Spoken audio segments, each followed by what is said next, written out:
Yavapai, I casted them once or twice back in the day. And Yavapai, I remember having some fun, like slightly wacky drafts around like the Div E, Div D range, somewhere in there. Oh my god, it doesn't even fit on the screen. This is a travesty. I remember Shancy B.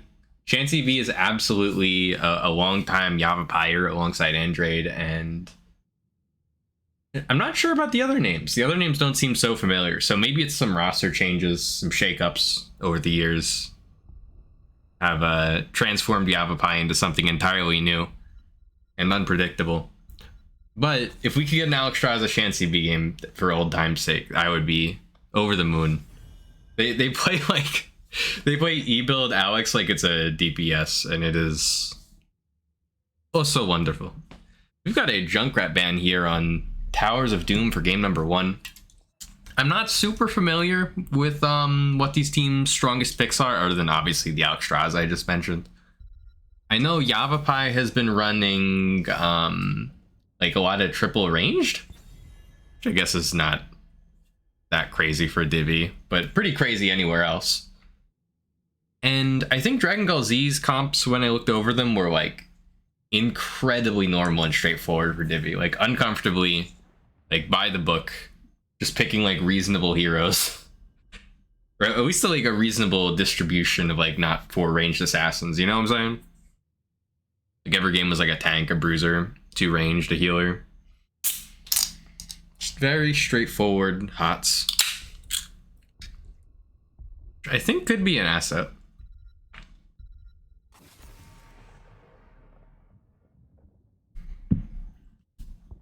Could be nice to have a normal, traditional offlaner who's hard to gank, good at the macro side of things, good at the double soaking, compared to throwing a ranged assassin up there who can just be, you know, a bit annoying in the 1v1, but very gankable most of the time. So Brightwing was picked up for Dragon Gall Z, and Yavapai, Rise of Yavapai, has picked up Murid and Anduin. So that pretty much immediately telegraphs to me that this is some kind of jump late bomb situation. Just throw Murid in there, go for the big stuns. So this could pair up with a lot of different comps. Could go anywhere from here. Varian Li Ming on the other side. So pretty straightforward taunt Varian composition probably coming in. Brightwing is nice for the polymorph both extends the CC chain, but also at level 16 you get an armor shred, which is really nice for helping increase the potency of those blow-ups, especially in the later levels where the Varian composition can kind of start to fall off a bit. Gets them a little extra boost. Leoric banned out, controlling their options for the offlane. Yeah, maybe one of these Dragon Gall Z players is just a big Leo player. Not certain. Malthael ban. I think there was a Shancy B Malthael game in the archives when I looked. So perhaps if they do choose to run an actual melee hero in the offlane and not just 3 ranged heroes, maybe Malthael is one of those more comfortable options. Sylvanas. Diva. Okay. So we do have a melee offlaner. Diva at the higher levels has kind of fallen out of popularity, out of favor, just after several nerfs. She had that period a few years ago where she was recently reworked, she was on top of the meta. Then kind of like same story as Gazlo, just got nerfed into the ground. But you still see it pop up every now and then. Ooh. Yo, Imperious Rexar. I'm guessing that's Imp in the 4-man and Rex offlane. Although it could be either.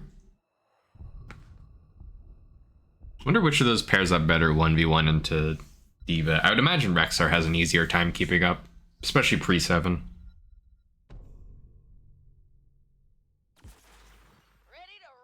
Sergeant Hammer last pick. It's an interesting draft. I wonder how they deal with Sergeant Hammer. Because, I mean, Ming's, like, okay into it. Can sling a lot of spells towards Hammer.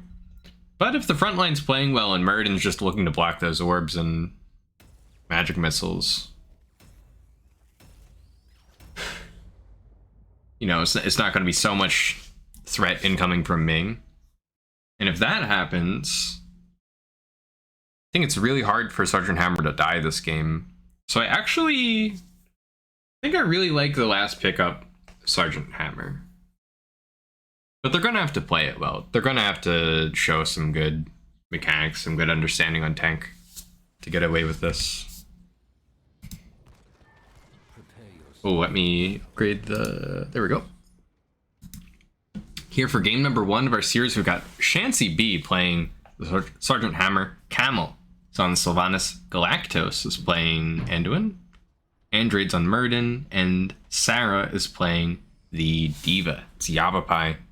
Back for another season. And in the red trunks for Dragon Gall Z, we've got Moogle playing the Imperious. Autumn is on Wei Ming. Soul Nova is playing the Varian. Very confusing. Helix the Cat is on Brightwing. And Porthos is playing Rexar. Just immediately splitting to the offlane. We have a bit of a Sylvanas cheese situation perhaps coming in bot side. Although they're being a bit ginger with it. They're kind of... They're not going in as deep as they imaginably could. And the red team responds. So Sylv doesn't get any crazy level 1 push here. Sometimes you would see teams get as much as a tower. Ooh, big spear from Moogle is going to get the pull from Galactos, which is a long cooldown. We'll be back in time for the first objective. But that's already nice progress with the red team looking for some early picks here. Unfortunately, it's just hard for them to lock down, secure the target without level 4 Varian in play with that taunt. So for the moment, they're playing a bit more passive. They're just going for the camp. They're not looking for picks so aggressively, and I think that is a reasonable approach. Bring up the talents, just see if we have any major surprises. This all looks relatively normal to me. Perfect Storm on Murden's a bit ambitious, but we'll see if Android can stack it up to be of any threat. Hyper Shift, Bird of Prey, Overpower, Burn the Impure, Ether Walker. Yeah, more or less standard. That Overpower for Taunt Varian is part of what provides the hero with a surprising amount of burst for a main tank. If you time it right with your taunt, just get a bunch of chunky auto attacks on your target.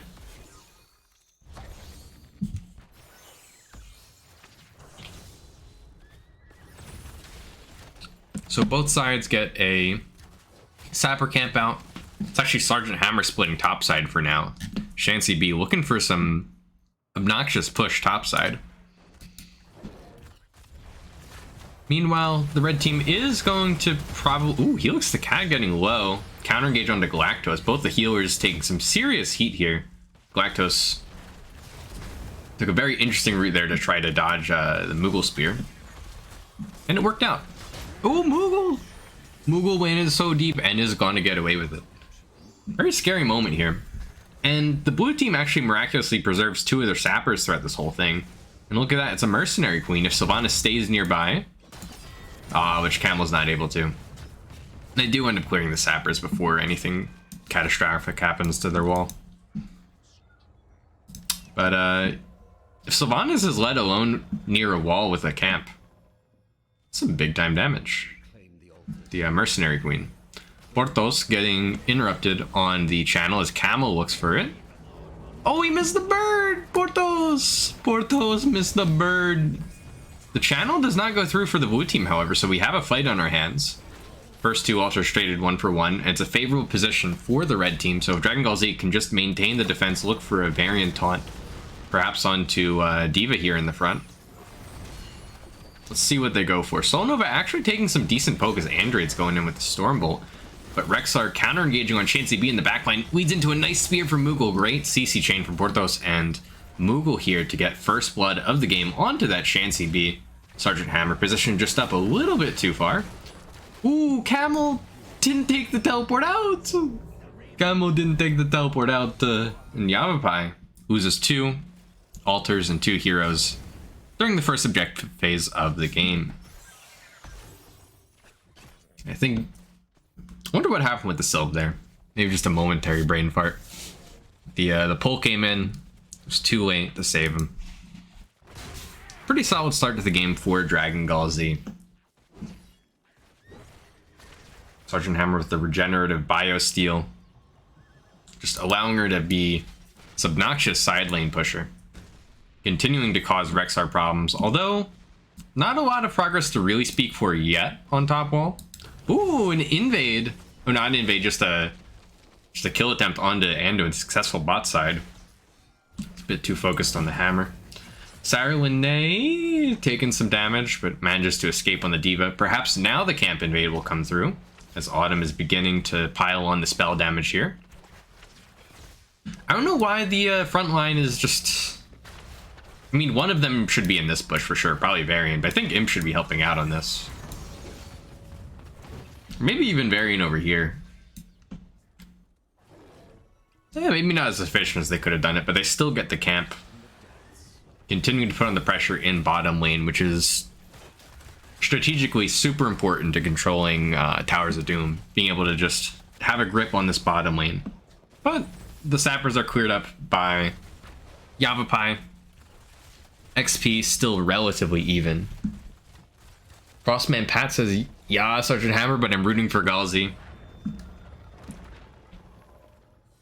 I used to be able to root for a Sergeant Hammer pick back in the day, but now the hero's like actually good, I think. And so I hate it again. I've cycled back and forth. With that said, Chansey B knows the way to my heart. So anything Chansey B plays, very good. Good fair hero. Ooh, taunt attempt onto Sylvanas. Nice pull from Galactos to get the DPS out of dodge, but instead Chansey B becomes the target. Sergeant Hammer going down again. Seems like they're just kind of going in with the taunt Varian and taking Yavapai's lunch money and getting away with it. Sergeant Hammer falling in both fights so far.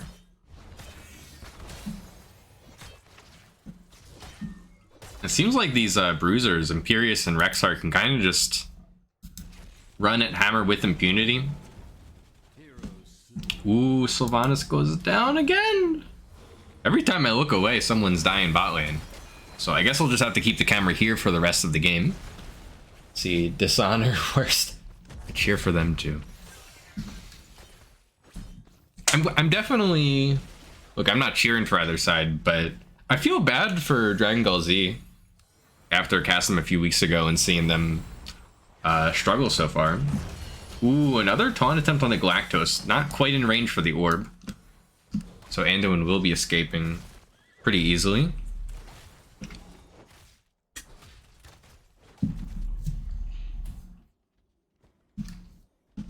But yeah, I felt like they Dragon Gall Z seemed really strong when I casted them despite the result. So I'm not surprised to see them doing well early here on Towers of Doom, but Android goes in with the light... Okay, maybe goes in was not the right word for that, but Android accepted the light bomb. Ooh, bunny hop on the point! Oh, but they give up on it. I wonder if they could have... I guess there's no chance the front line was just decimated. Now Porthos comes in from the back with the boars. Oh my god, it's a massacre. Yeah, maybe after that light bomb fails, that's time to call it quits on that one. We'd probably need the light bomb to work out for that camp invade to go well. I don't know what happened, if it was miscommunication or Murden just didn't have jump up at the time. If he had jump, it should have been good.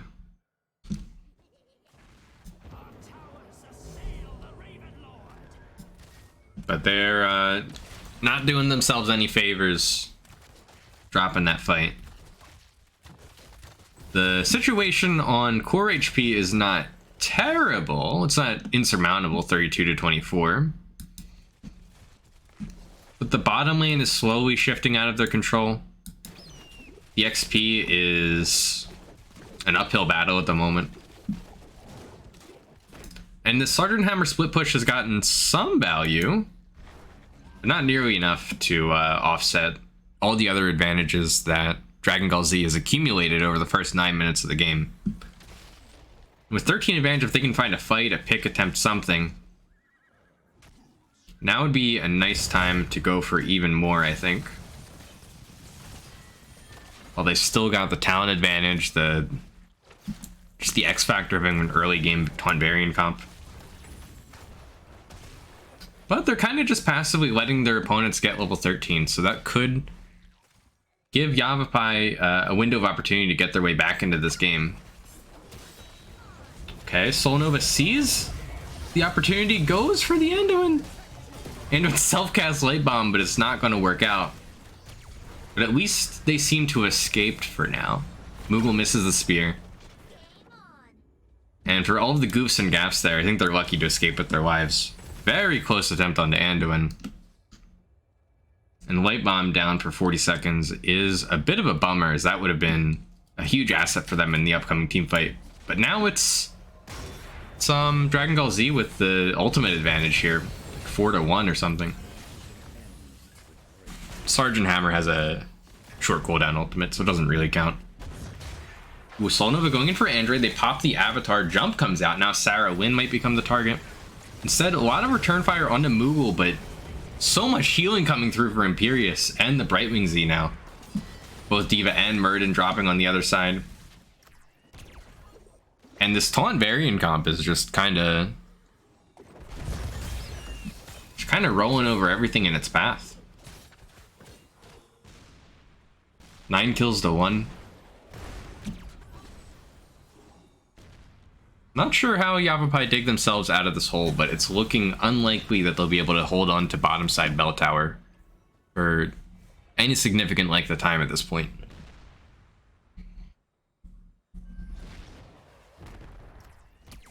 Moogle grabs another Sapper Camp, but is now backing, so that's a little bit of a moment of reprieve for the blue team. But Sergeant Hammer's forced to go back to the off lane again. Back to a 4v3 here. Varian aggressively going in for Murden. Tank's kind of trading health bars here. Ooh, Andre's polymorph the Light Bomb. It's going to expire. Oh no. Moogle with some swords. Not going to find the target. But Murden down should be great news for Dragon Gall Z going into the next objective. And that is bottom side bell tower, so each alters 5 shots a pop. We're not quite in lethal range. Oh my gosh, we're getting more resets here. Very close. Also worth noting, Ming gets a fresh set of spells every time Diva Mech pops, which is extra nice for Autumn in this matchup. So this altar is maybe holdable for blue team. This is, I guess their hopes here is to like get a crazy fight over this. Alternatively, they could just willingly go down to 5 core HP and then try to mount the comeback of the century. Okay, Shancy B does get the channel. So core HP is 29 to 10. They get a bear. Blue team needs to find 16. Yavapai has to get 16, so then they gotta get a fight. They gotta force something. Whether it's an altar, whether it's fighting for a bell tower, something. But if they let Yavapai, not like Yavapai, if they let Dragon Gall Z get level 20s, it's game. It's over.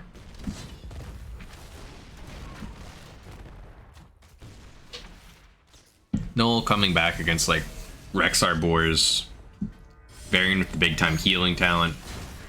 Okay, nice disengage from Shancy B with the knockback. Bit of a goofy pull jump situation there. But Dragon Gall Z at this point doesn't need to make any crazy plays. They can just maintain stasis, avoid giving up any kills.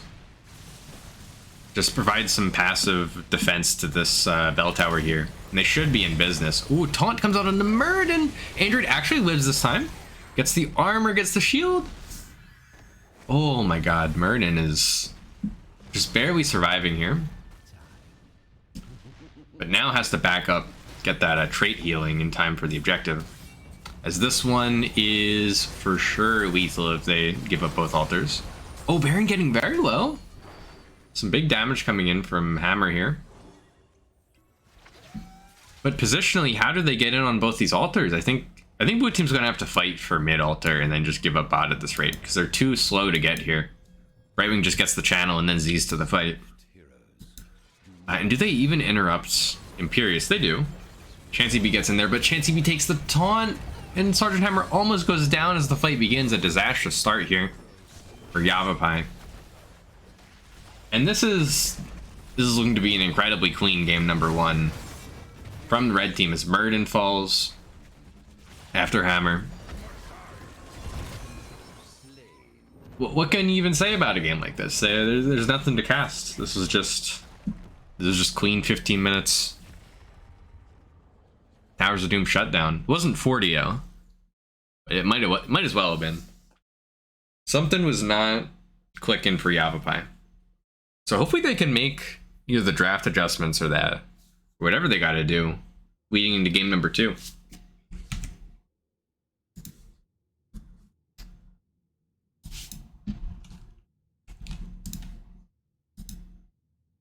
All right. Game number 1 goes to the side of Dragon Gall Z. Here's the remaining maps. So we could be heading to Cursed, Garden, Alterac, Infernal, Spiders, or Volskaya. Ultimately, though, Yavapai gets to choose first pick or map pick. Shancy B with some big damage. I'm back to looking at the stats here. But also just going down at crucial moments, unfortunately. It's like a very strong late game hero, Hammer, with the attack speed, but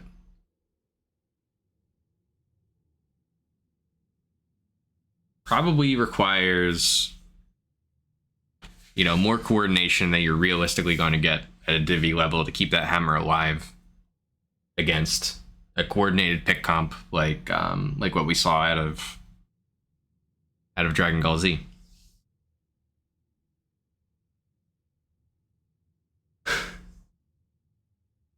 Also interesting to see that we get this like flexing into the double bruiser situation. Because I'm pretty sure earlier I looked at Dragon Gall Z's games and it was all double ranged. One melee offlaner, you know, very standard looking team comps.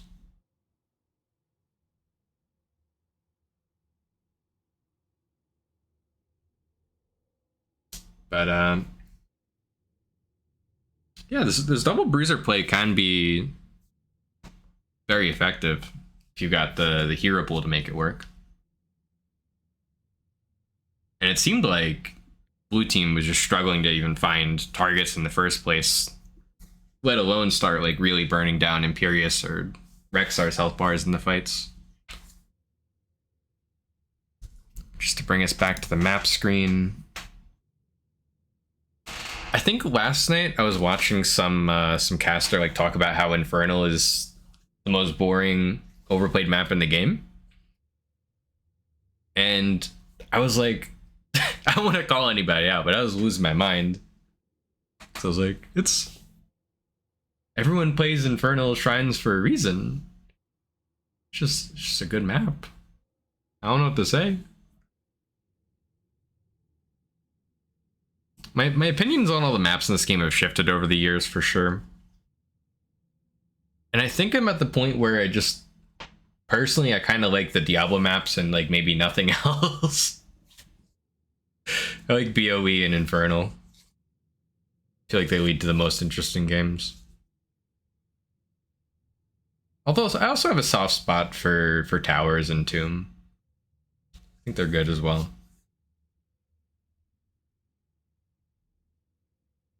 I think for the most part, though, what I despise is a 3-lane map where you right-click the objective and then 3 big dudes come down each lane, or each lane gets shut off. I think I'm done with maps that have 3 lanes getting pushed by the objective at the same time. Like Cursed and Garden and Alterac are just all in my head. They're all just the same map now. They're all just as boring as each other. And it's hard because you only get 2 bans in NGS. It's like you can only ban 2 of them. You can't ban all 3. And what I'm saying is bring back Hanamura. Let's see. Caster are when teams are.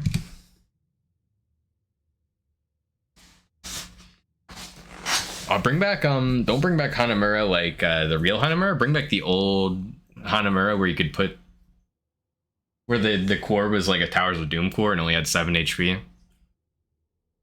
And you could just have like 3 Vikings triple push the cart. Oh baby.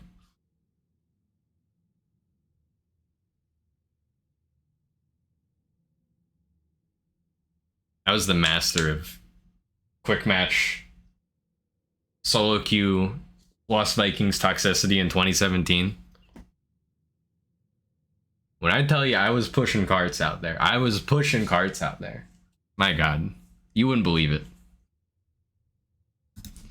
What if NyQuil wanted a turn?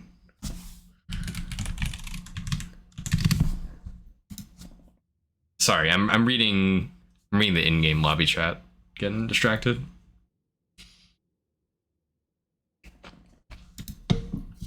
Yo, wait, it's Infernal Shrines game too? Huge? I think map pick went to Dragon Gall. So let's get that updated real quick. Dragon Gall takes Infernal. And here we go.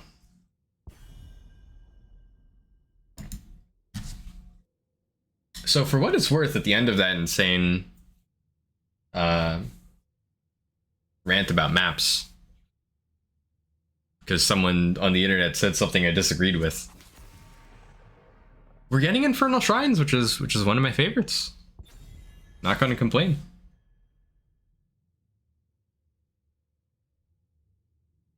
I like the shrine fights. I like that it's like there's skill, you can draft around it. There's some interesting terrain, but also there's like just the right amount of RNG chaos with the monkeys. Oh man.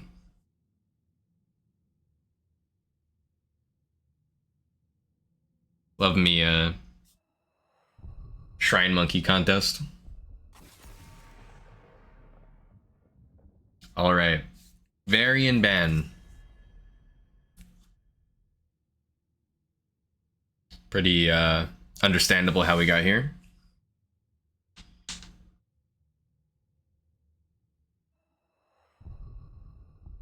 I don't know if the Varian alone was the problem for Yavapai, but it was like the linchpin key to the draft from Dragon Ball Z that made everything else kind of tick. So I think it's not like a crazy ban. I think it makes sense. I think what they need to do is probably just get on like 5 comfortable heroes, play a straightforward draft. Doesn't have as many moving parts as is needed to like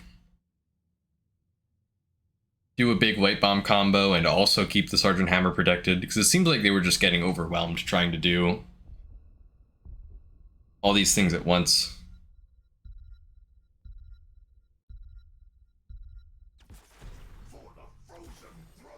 Anubarak, Hanzo. So it could be either Hanzo Ultimate Dragon Strike can kind of span the entire space of the objective. Also, Dragon Arrow is just really good. It'd be a very heavy stun draft here. Big CC chain if they can get a noob double stun into a Dragon Arrow or vice versa. Diablo Deckard. So this could be some type of stay a while and listen APOC combo.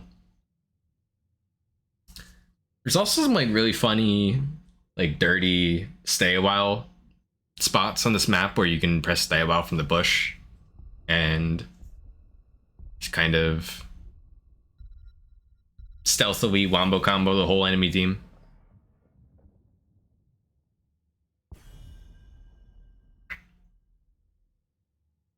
A Sergeant Hammerban.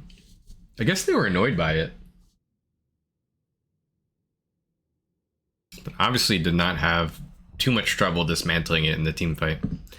I guess this is a map where it can be harder to dive the hammer during the objective phase. Has some favorable terrain for it. Perhaps that's what's going through their minds.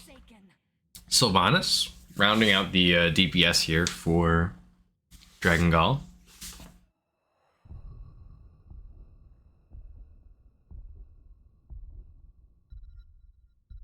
And maybe a healer, maybe an Endoin. Oh, it's an Endoin. I called it out. This could be a big time CC chain with all the ults. Dragon Arrow, Wailing Arrow, Light Bomb. Just cocoon the healer or something. Maybe even the Diablo. Oh, it is the Shansu B, Alex. Yo, I've been waiting one whole map for this, everybody. I wanted that Shansu B, Alex. I don't even know if they've played it this season. I'm excited. But also, like, what are they doing? I think that's what I said last time that I saw Shansu B run Alex. I was like, what is this draft? And then they made it work. So we'll see this time. Is this an offlane Alex? Is it an offlane Junkrat? I think offlane Junkrat might actually be the most playable. So you can easily disjoint the Leo grabby. He has escapes with concussion mine in general. He has a lot of wave clear. So, yeah, basically, I like the shrine fight for Yavapai. I'm worried from a macro point of view how this is all going to go down for them. And the Dragon Ball Z draft is just solid, and I have, like, no complaints. It just looks good. It just looks like a draft you can win with. It can probably deal with double healer fine. And they should just try to leverage the fact that they have a Leoric and that they can just out wave clear and, you know, send their 4-man running at camps and stuff. Have luck, good fun.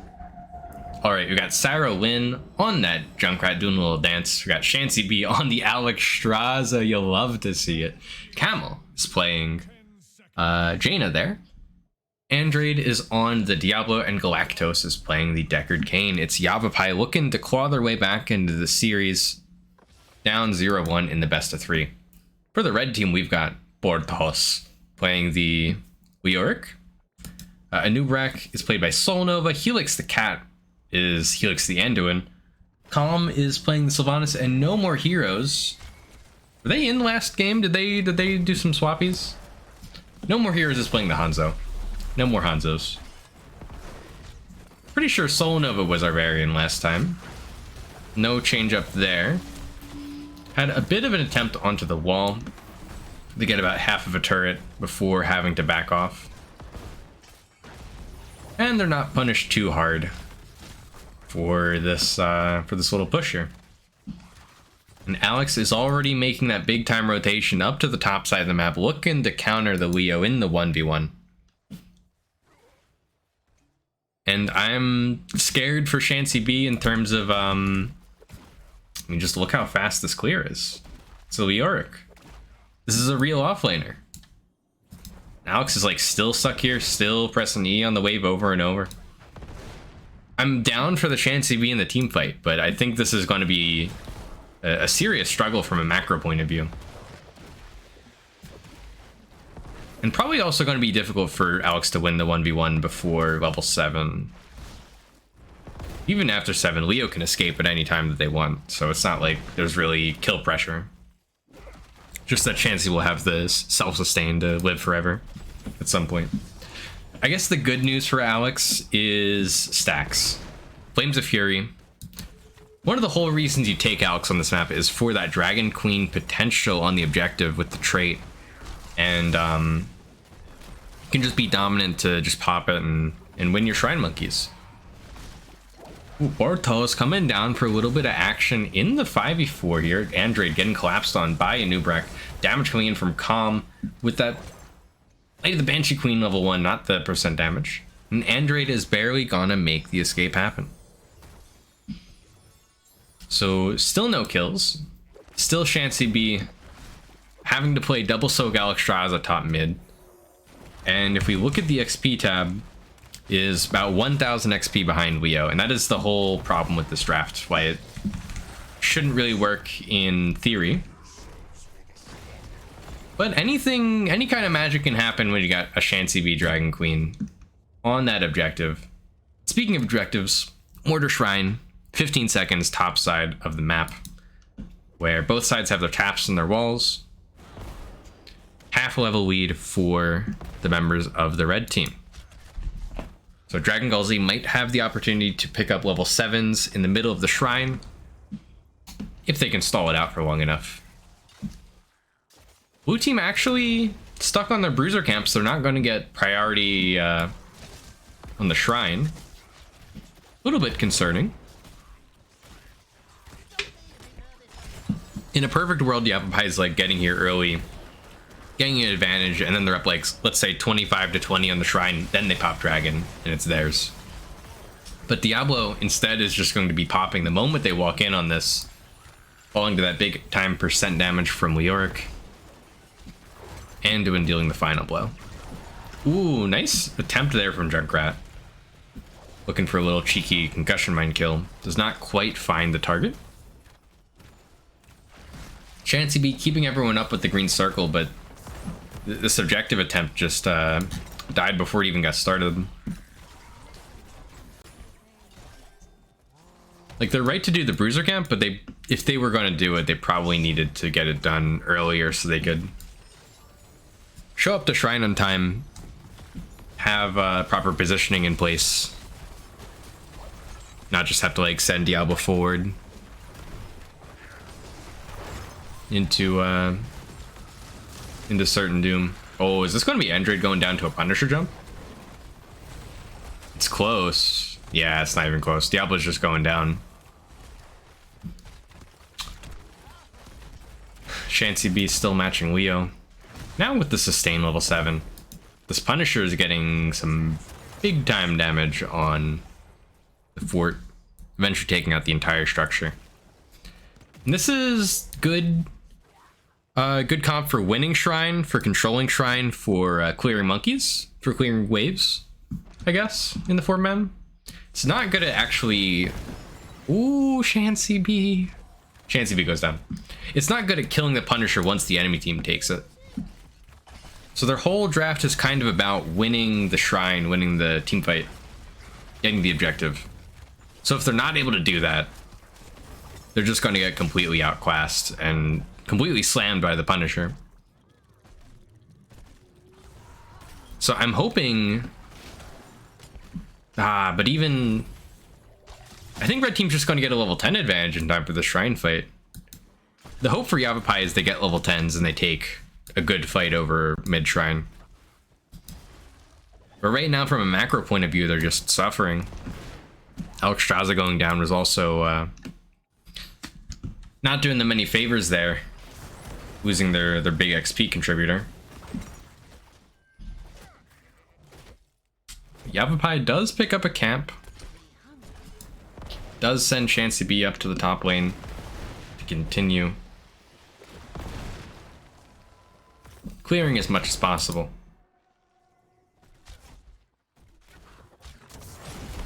Level 10's coming in. It is mostly what we thought, but it's a Locust Swarm level 10 from Anub'arak. Which is, it's my second favorite Anub level 10 talent, I'll put it that way. But it's more straightforward, it's easier to use.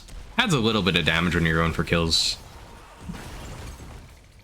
A little bit of sustain on a tank that otherwise struggles to keep itself up. Ooh, no more heroes with the NA arrow. Oh, I missed it. I was trying to catch it at the end.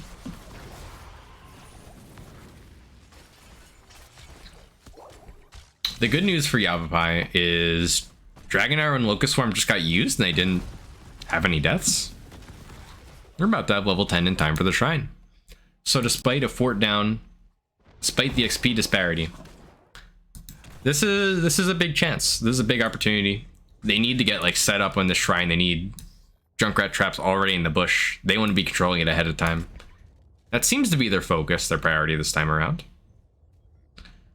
Although they're going for this camp again,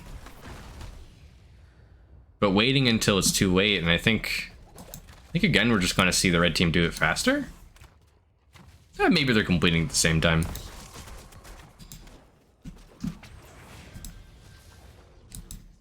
But a noob gets positioning first. Okay, attempt onto a noob. Diablo goes in, the APOC is late though. Orthos finds Jaina inside. We get the big stuns coming through, light bomb. It's actually Diablo falling instead of Jaina. But now, ooh, Junkrat gets the escape with the ultimate. Leo goes down, they're starting to turn. Chansey be getting big time damage, nice fly. The cleansing flame to help Alex escape. But Jaina goes down, and that is going to seal the deal on our second objective here. Oh, it's a painful one.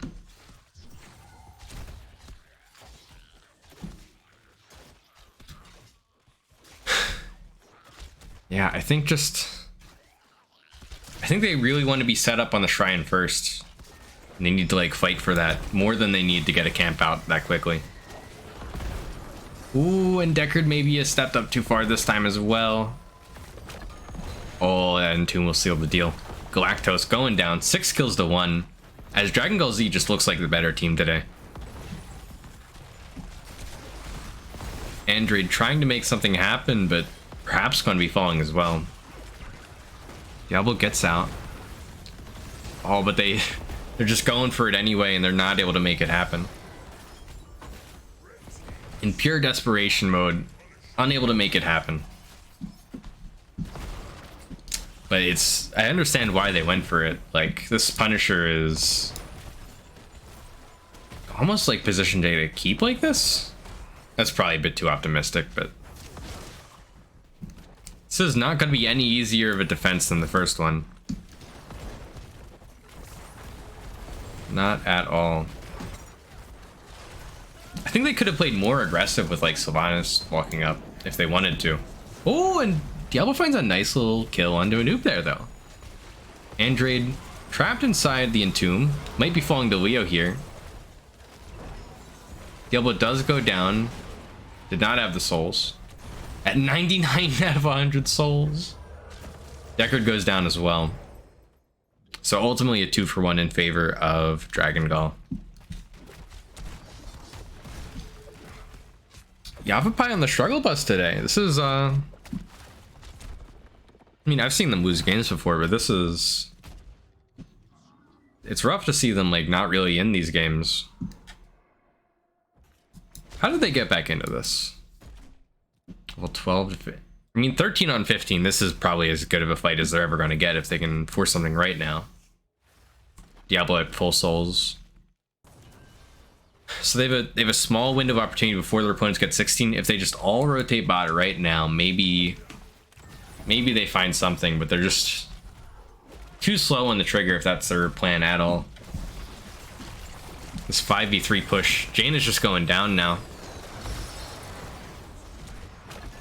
Like, half the team wanted this fight, half the team was off in other lanes getting soak. Trying to play for, like, getting their own level 16s. They're just not on the same page. I think it's largely, like, communication issues taking them down.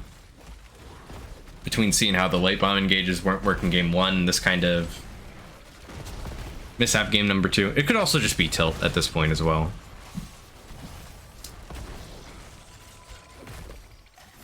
So obviously I'm kind of sad for Yavapai, but Dragon Gall Z looking exactly as strong as I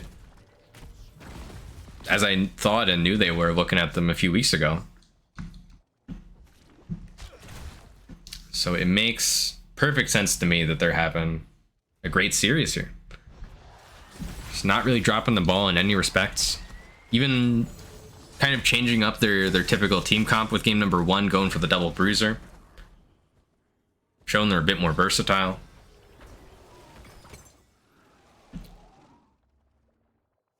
So I'm happy for them. I hope that so I think Divi's like our double, it's like a double round robin with the flexes. I think every team plays each other twice or something close to that. So hopefully they get a chance to like play against the teams they've struggled against so far, like Los Cochitos, I think. Whether it's in the flex matches later on or whether it's playoffs. I could totally see this team taking like any of the teams I've cast so far in Divi. If they have the right draft, good day.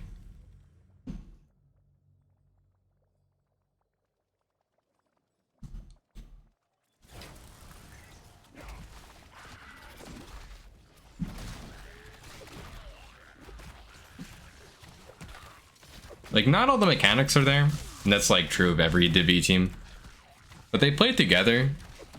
They play like competently for the most part, and they're looking like a well-oiled machine right now. Just total focus on get this objective out, get the Punisher barreling down the lane that already is missing a fort. But they have given Yavapai's level 16s. Yavapai has the damage reduction on Diablo, big roots from Jaina, endless nades. So they have some good tools for the defense here, I think. They can just avoid getting like picked by the immediate Punisher jump into the combo. But here's Android getting stunned. They might go in on Diablo. Ooh, the triple stun from a noob. It's huge. The Dragonair behind it, just pure destruction. Although Soul Nova taking quite a bit of damage under the keep. Anubarak is going to be going down. And it looks like our tanks, not our tanks get trade off. Our, the Deckard, I guess Deckard's also a main tank in many ways. Deckard gets trade off for Anubarak. The keep goes down, so ultimately it's a big win for Dragon Gall Z. But they don't lose the game, which was, I think, a very real possibility at this point. So if they can turn on the Shancy B magic and just wiggle their way out of this this bind that they're in, it's going to be tough with 20s on the very near horizon for Dragon Gall Z. They're about to get level 20s, but maybe I think Diablo should charge on the first thing he sees. That hesitation. That's what we see from Android. The charge into the flip. Pull comes out from Ando, and Calm gets the escape with the teleports, but it's not enough as a homing auto attack from Junkrat finds the kill. 58 seconds, a huge stagger in a moment of carelessness from Dragon Gall Z, getting punished very well by Yavapai, who now have the opportunity to reset the map, try and get their level 20s in time for this last objective, or next objective. Instead, they're looking for a fort. They're just trying to get some concrete structure push in the lane where the objective is going to be, so that if they do win it, it would be a Punisher pushing against a soft lane, which is understandable. It's a reasonable thought, But I think they need the XP more desperately. I think they just have to get these lanes pushed out.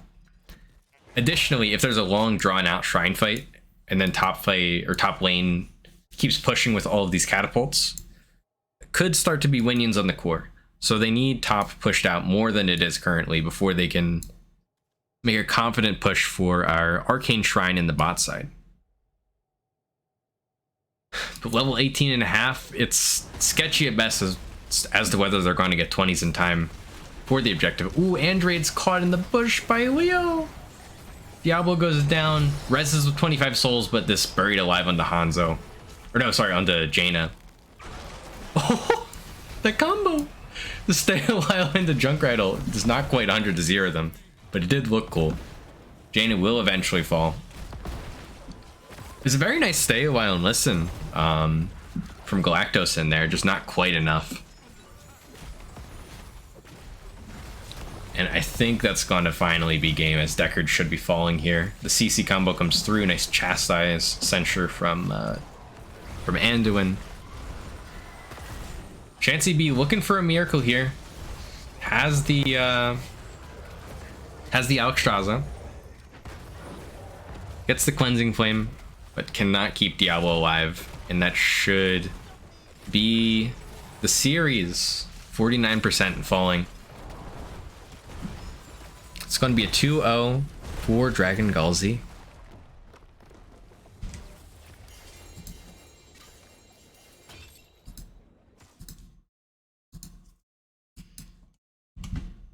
Let's get it updated.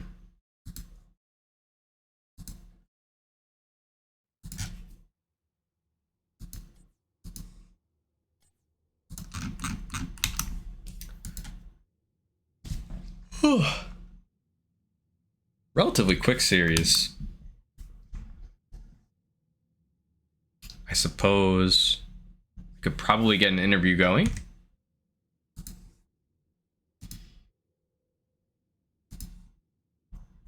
So if y'all in the chat will give me one moment to see if I can find anyone for an interview.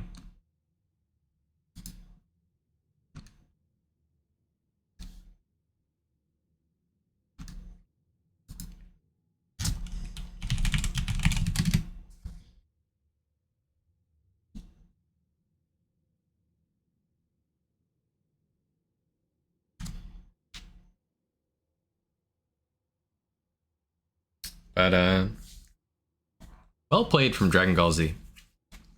Just not giving up any opportunities. Queen 2-0.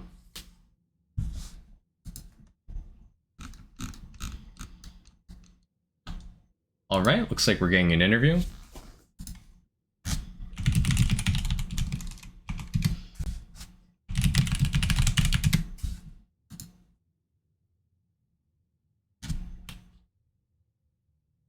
So just hang tight. Got somebody coming through from Dragon Gall Z. Hello? Hello. Oh, it's the entire team. Oh my god. Congrats on the win. We can leave. No, We're it's taking over the stream. take over as much of the stream as you want. Congrats on the win. Ew. Wow, thanks. Thank you.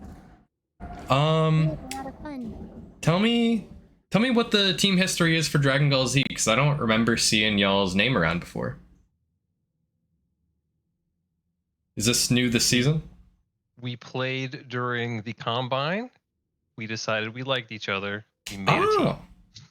A Combine team. Nice. Okay. We're a fresh team. Gotcha. Yeah, Fresh team. Me and Autumn were on a team a couple seasons ago. Oh, it was Cho'Gall Chocolate Factory, and so there's a whole like Cho'Gall dynasty and a bunch of different divisions, and so we that team fell apart, and Autumn reformed our team with a bunch of new people. It's been passed down from generation to generation, but the Cho'Gall theme stays strong. Yes. Cho'Gall theme stays strong. Still haven't played it once. Gotcha. Yeah. You gotta get it in then. Team that doesn't play Cho'Gall. Game number one. Strong Cho'Gall. Who? Moogle has a strong Cho'Gall. Well, you got to prove it. You got to play it in a game. Game number 1, Towers of Doom. Saw a bit of a change up from your usual team comps. Had like the double off lane with Rexar and Varian, or sorry, Rexar and Imperius. Is that something y'all are like practicing often? Is it just like the hero pools workout? So in this situation, this is one that when Autumn invited me to be the team, this is one that I brought with me. I've got a group of friends that we play together, and I met one of them at the Heroes International, and so we started working on strategies, and that was one of them. So we don't pick Imperius as an offlaner or a bruiser. When we pick Imperius, it is purely to kill people. That is the whole point behind it. We treat him and play him as an assassin, just kind of like you pick Blaze and you play him as an offlaner or a bruiser. We just do the same thing, but on the inverse with Imperius.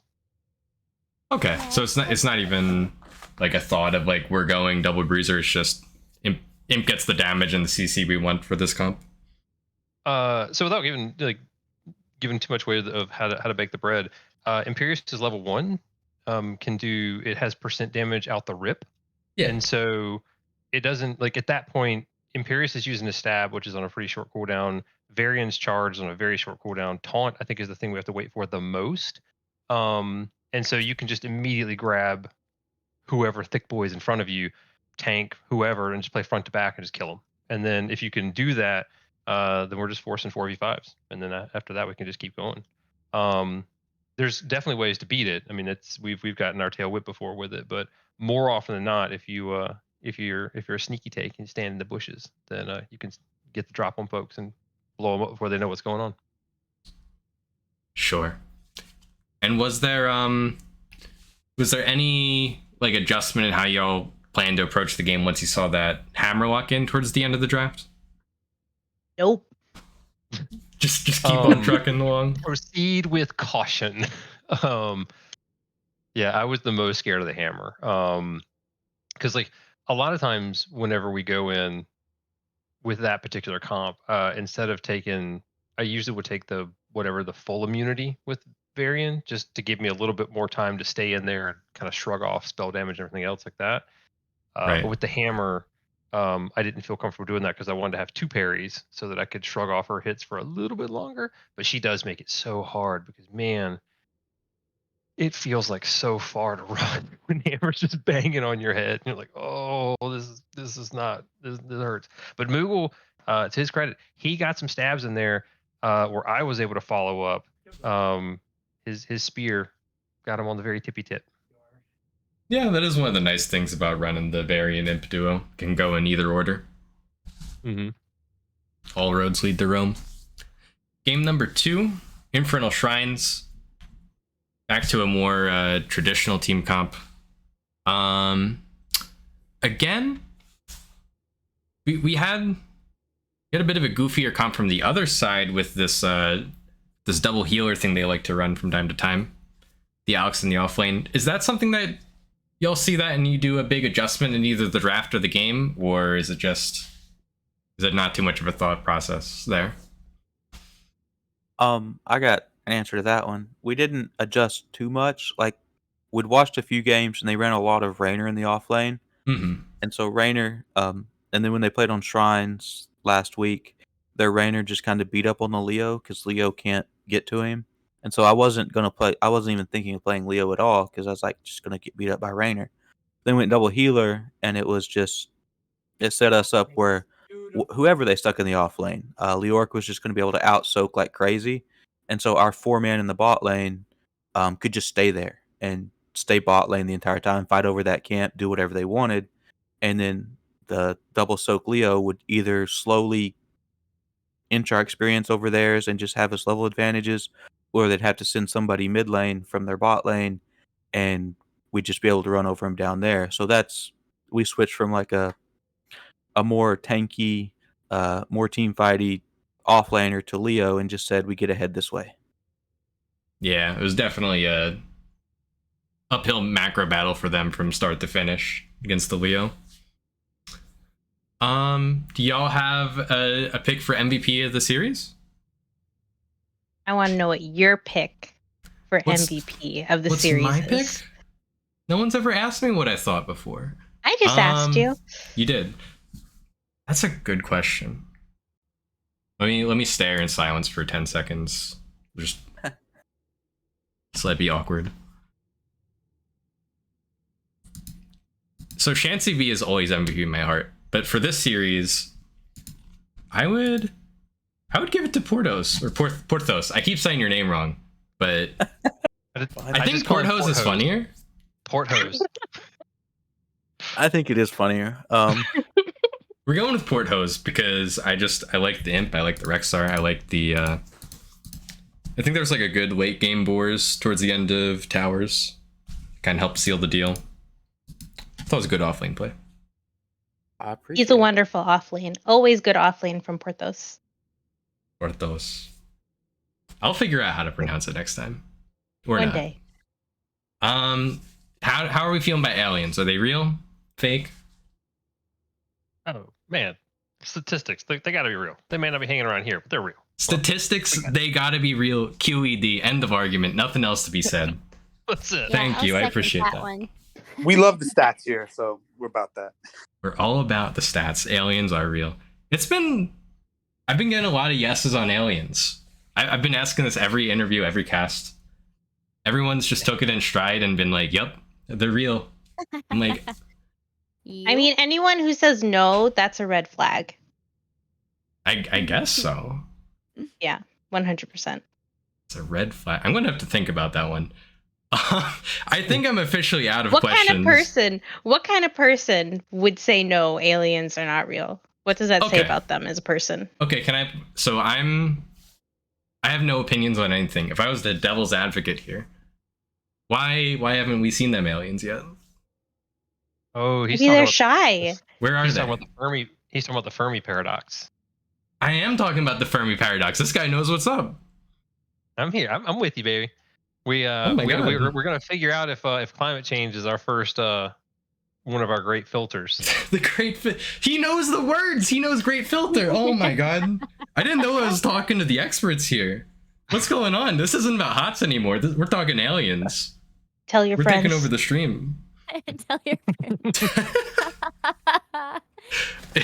Okay, before that actually happens, I think I'm out of real interview questions. If y'all have any shout outs or just insane things about aliens you want to spout into the mic, the floor is yours.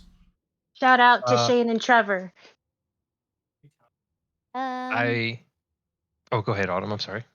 Oh, I was just gonna say shout out to my team because my team is awesome, and I have so much fun playing with everyone. And shout out to the Cho'Gall Empire because we've got that's our group of Cho'Gall teams. So There's maybe they'll an have to empire? join. There Yeah. is. There's the Cho'Gall's Rescue Rangers. I don't know if they're B or C. I always forget. And then Cho'Gall's Angels is Oh, you're with Air Cho'Gall's Heroic. Angels with Traxx and Yeah. all that. We're Yeah, one tracks- big yeah, happy yeah. family. I knew that there were other Cho'Gall named teams. I didn't know that they were like united in like a Traxxas is organizational our sense. Emperor. Gotcha. I'm a level 66 Gall. Can I join the party? Heck Always yeah. welcome. One more head on the Hydra, baby. One more head on the Hydra. The classic 3-headed ogre. Okay, I'm ending the stream. I have one shout out that I want to Okay, go put out for it, there go for to my friend Calvin for the countless at this point replay reviews that he's done with me, and I appreciate him. And he was playing in my head the whole time in those 2 matches. So I appreciate you, Calvin, if you were out there and actually watching. Yo, shout out to Calvin. Shout out to people who do reviews in Calvin. general. It's good Porthos, to- you got to shout out at least one person. Shout Do out it, at least one Porthos. person. Shout out to all the people running NGS because they don't get paid and they work really hard. The Ooh, div mods. That was a good shout out. The that's why he's casters, the everybody MVP. that makes this That's thing why run. he's the MVP. That is an MVP Mm-hmm. answer to that question. Thank you, Porthos. Porthos for president, 2024. Porthos. Oh gosh, no, I'm out on that one. No way. Thanks for we really love. Thank you, Nicole. We appreciate you. Yeah, No thanks problem. For casting us. You're the best. I am Thank the you. best. Goodbye. Okay, with that, I kicked myself out of the out of the interview.